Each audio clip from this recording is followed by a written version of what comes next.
Sete Raios Podcast Evadidos da Matrix.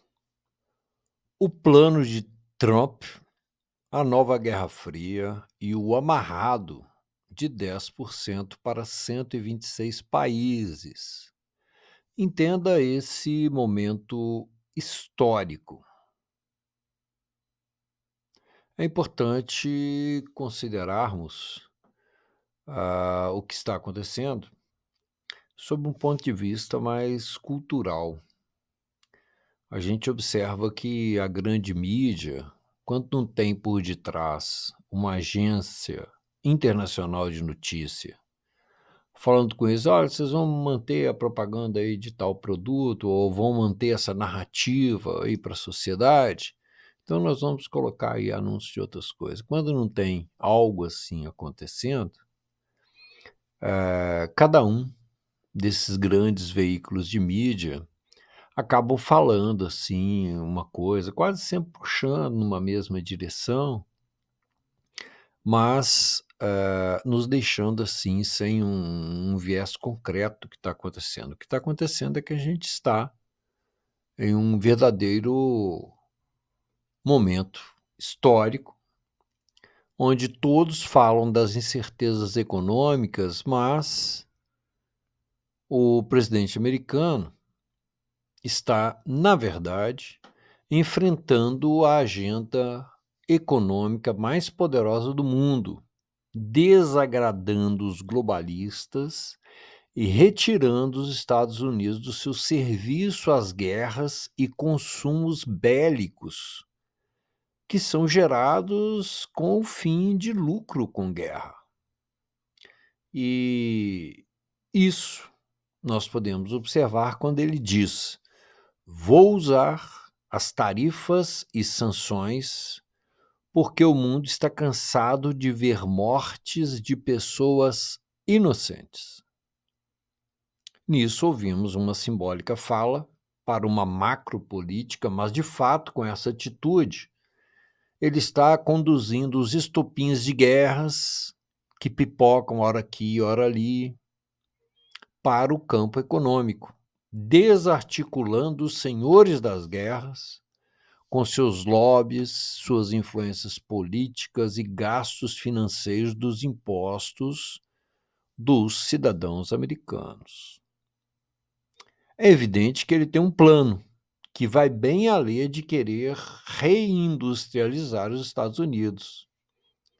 Então, o plano dele com certeza vai além disso, porque isso ele vai conseguir fácil com essa estratégia aí.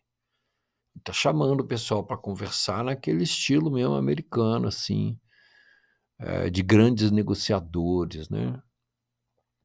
E ele teve tempo de elaborar esse plano, pondo de início fim a um modelo anterior com a postura tradicional americana de enorme gastança para ser xerife do mundo, impondo ele agora outro estilo pragmático e de meta de liderança econômica do mundo nas suas mãos governamentais, na mão de negócios estatais, grandes negócios e taxações. Ele está pisando firme aí, é um jogo pesado, né? Nisso precisamos observar sua postura ainda menor enquanto estadista, que é estabelecer com tarifas impostas a garantia frente a um futuro incerto da economia mundial, tem muita coisa aí prevista, e garantindo com isso, então, a sobrevivência econômica do seu Estado, da máquina administrativa do seu país.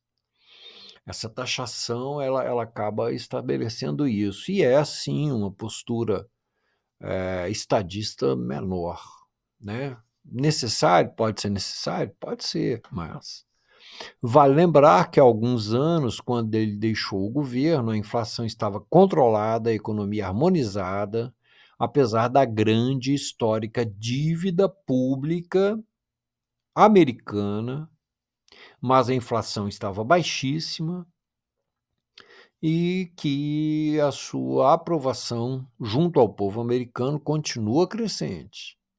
Nisso, para nós, protagonistas de quintal, não é? O Brasil o que tem? O Brasil tem reserva, o Brasil preserva, né, muita natureza, o Brasil tem terras raras, não é? Tem um povo que planta e isso pesa a economia, a estratégia de qualquer país no mundo, porque fornece alimento. E fornece alimento nos preços de mercado. O Brasil ele está quase chegando nesse seu protagonismo numa condição de falar, olha, tantos por cento para tal país. É possível, dado a quantidade de alimento que o Brasil produz. Mas mesmo assim, nós somos, se observarmos o poder dessas economias, protagonistas de quintal. Não é? A economia americana, que tem 50% mais gente que o Brasil, ela é pelo menos 3, 4 vezes maior do que a economia brasileira e etc. Precisamos considerar que dos males o menor, mesmo porque o Brasil ficou no grupo dos 10% junto com a Argentina, Colômbia, etc. Enquanto Canadá e México, que são fronteiriços com os Estados Unidos, hein, foram taxados em 25%. Pode ser, então, uma estratégia para eles renegociarem, mas tem coisas lá internas desses países que o ponto de vista conservador do governo do Trump está questionando e com a maior e mais importante economia do mundo na mão, ele pode sim querer dar uma ajeitada nas coisas, porque por fim está se evitando guerras, né? Com esse tipo de postura aí é o que ele vem pregando. A postura do Brasil, da máquina estatal brasileira, é muito boa, pois de imediato e ainda sem saber qual seria a taxa genérica para o Brasil, os tais 10%, os nossos diplomatas já se dispunham e continuam se dispondo a conversar e apesar dos 25% de tarifa para o aço do Brasil.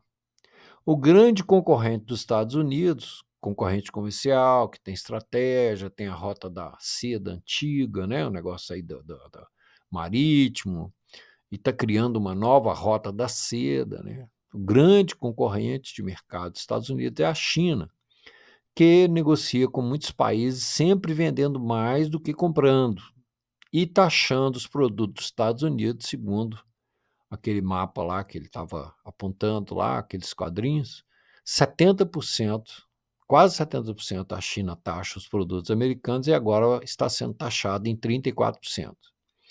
Nesse novo cenário, desponta junto aos petrodólares a Rússia, negociando também com muitos países. Mas a questão central é que tarifas, impostos, taxas impostas nos grandes negócios acabam, por fim, por penalizarem os povos. Taxar é o mesmo que penalizar o povo no seu salário de subsistência, enquanto se garante o poder econômico do Estado. E ele abandonou mesmo a Europa com 20%. Não é? Está tirando força militar, está tirando ajuda econômica. Isso ficava caro para os Estados Unidos e a Europa pagando aí Você vê o Macron falando da Amazônia, já teve tudo quanto há que aconteceu. Agora estão desguarnecidos, se depender dos Estados Unidos, segundo o presidente deles. E foram taxados em 20%, o que pode fortalecer os negócios da Europa com o Brasil. Reino Unido ficou no mesmo patamar que o Brasil, Argentina, Colômbia, Peru, Chile, Uruguai, El Salvador, Timor-Leste, que fala português também, Austrália, Egito, Marrocos, Irã, etc., com 10%. Venezuela, que vende petróleo para os Estados Unidos, apesar de tudo, 15%. Vietnã foi taxado em 46%, um paísinho desse tamanho que fica ali. Taiwan, um pequeno país asiático, foi taxado em 32%. Japão, poderoso, tecnologia de ponta, 26%. Coreia, 25%.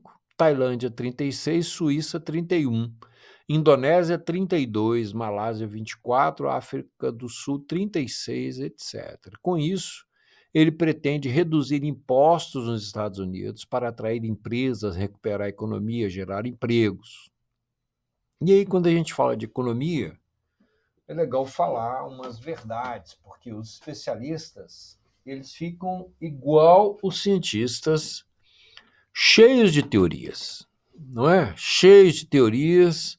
E em 2008 a gente viu lá o problema com o Alan Greenspan, que era o chefe lá do Banco Central americano, admitindo que as teorias estavam tudo erradas, não é? E ele era referência acadêmica, era referência de mercado. E tem uma coisa incrível, o dinheiro circulando, ele é uma ferramenta poderosa de sustentação econômica. Quando o dinheiro fica parado na mão dos poderosos, eles ficam querendo mexer com o mundo para criar um trem, porque o dinheiro perde o valor, ele perde o valor de ferramenta. Ele vira um número, né? Ele vira um número hoje em dia num cartão, né? Num sistema digital, é um negócio louco. Sobre economia, a primeira coisa que precisamos considerar é que economia não é uma ciência exata. Ela é uma ciência social que usa elementos como a matemática, a estatística, etc., e se conduz por vários caminhos teóricos, que são as tendências ocorrentes e que variam de acordo com o tempo. Há coisas que são imediatas, lógicas e palpáveis, como oferta e procura, onde maior oferta reduz o preço e maior procura pode gerar escassez e fazer subir o preço. Outra coisa é a relação entre utilidade e preço, o famoso custo-benefício. Ainda outra coisa é a questão de que juros altos, além de agradar aos banqueiros, reduz o dinheiro em circulação, consequentemente reduzindo a compra e, com isso, reduzindo em parte o aumento ou a possibilidade de aumento de preços e de procura de produtos e etc., porque as pessoas ficam pagando juros altos e não têm tanta liberdade econômica, e isso evita a inflação. Mas é um negócio estranho querer evitar a inflação aumentando os juros, né? Convenhamos. Mas o que é tão desconfortante na forma da inflação? O que é inflação? Teoricamente, é um fenômeno de aumento generalizado dos preços de bens e serviços ao longo de um certo período. Tecnicamente, inflação é a redução do poder de compra do dinheiro, a desvalorização da moeda que se valoriza quando circula na forma de uma ferramenta, que é o contrário da tese dos donos do dinheiro do mundo. Os bancos menores descarregam em bancos maiores, que descarregam em megabancos, mega monopólios econômicos, que o que querem é segurar dinheiro. E aí depois eles dizem que o dinheiro é uma ferramenta que não funciona, porque está parado lá na mão deles, porque tem uma escala inteira de bancos e sistemas de empréstimos e etc., dos dinheiros debaixo do poder deles, eles ficam achando que a humanidade não serve para mais nada. E tem muitos filmes mostrando isso aí. Mas esse é um problema que desmoraliza os governos. A inflação é um problema que desmoraliza os governos, que o procuram evitar porque desconforta os povos. Então parece que o grande fantasma, né, que assusta o povão e que os governos tentam evitar é essa coisa chamada inflação, porque altera o poder da pessoa subsistir, da pessoa se manter, da sociedade em se mantendo ficar organizada. Compartilhe com quem tem a ver. Nós fazemos neste canal, Sete Raios Podcast Evadidos da Matrix, uma relação dos eventos com o filme Matrix e com a realidade que nós vivemos dentro de uma grande projeção, uma grande holografia. essa realidade inteira que nós precisamos considerar, ela é também algo como uma projeção. E essa projeção, ela é cíclica. Apesar da tecnologia, apesar desses avanços que nós vimos aí dentro do industrialismo, na verdade o mundo não mudou nada, não é? As carências humanas são as mesmas, as necessidades da sociedade são as mesmas, os instintos humanos, seja de aperfeiçoamento da sociedade, da civilização, sejam os instintos primários, por exemplo, as guerras que o presidente americano acredita estar evitando com essa postura de puxar essa coisa inteira para o campo econômico e prender os países nessa malha econômica, porque todos os países dependem, em algum ponto, da economia americana, na verdade, para segurar esses instintos.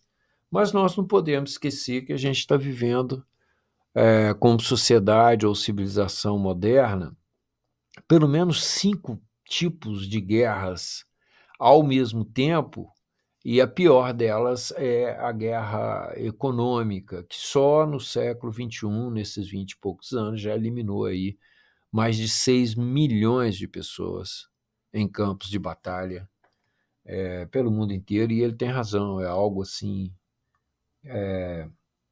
terrível mesmo. Então a gente está convivendo com, primeiro, uma guerra de narrativa, que é constante, não é?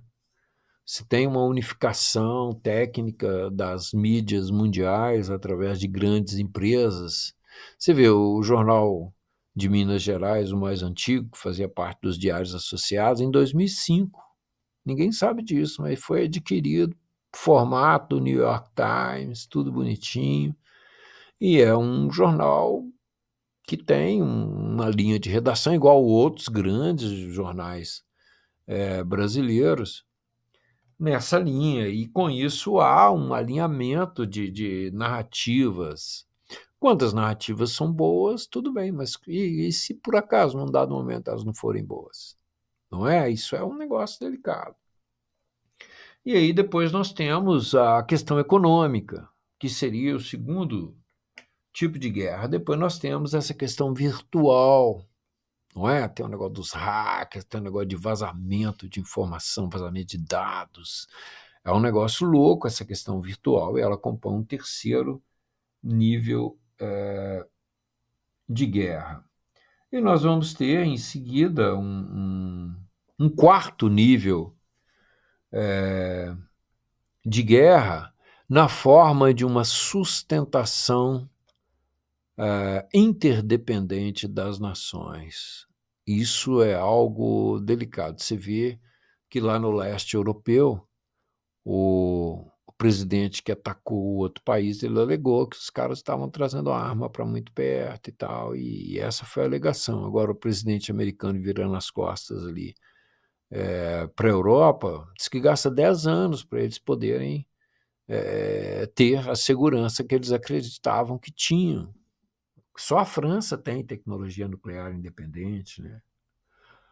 O Reino Unido, por exemplo, que está taxado em 10%, depende de tudo dos americanos, por exemplo.